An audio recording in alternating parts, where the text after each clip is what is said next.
bài giang mi âu dâu ngầm môi.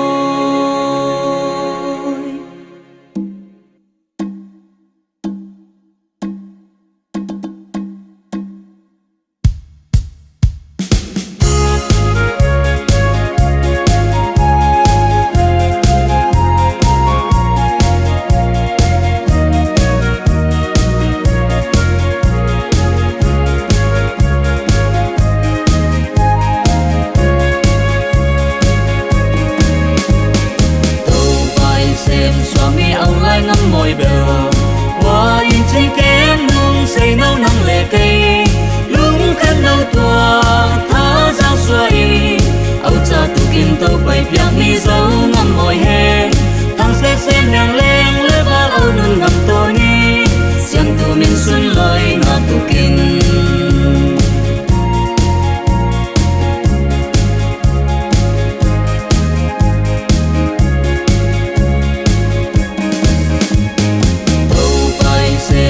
mi âu dân nam ngầm môi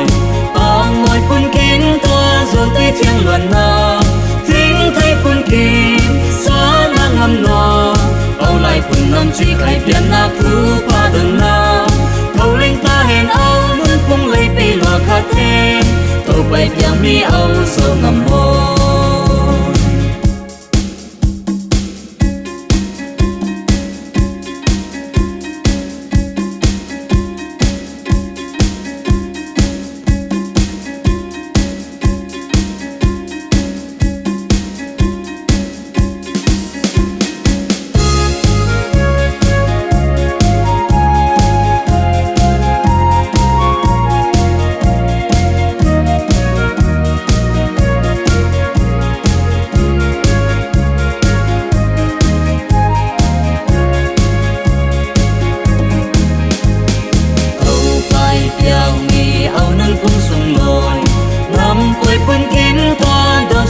Sùng lôi xuân lại tô khu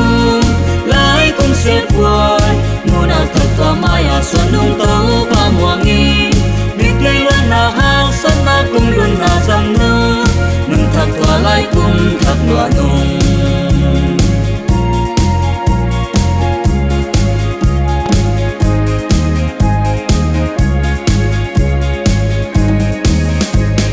khâu lên ta hẹn tiền nào dô ngầm nổ mùi chưa phun kín to toàn tâu nghiêng nguồn hè thắng xem ta hè xem tư tàu pa châu mi thuộc pa mùi chú xe lên lúng thiên khả tin cùng khả tin hạt lại nâng không nằm quần trôi xa mơ xem từ miền xuân lời pa trôi nung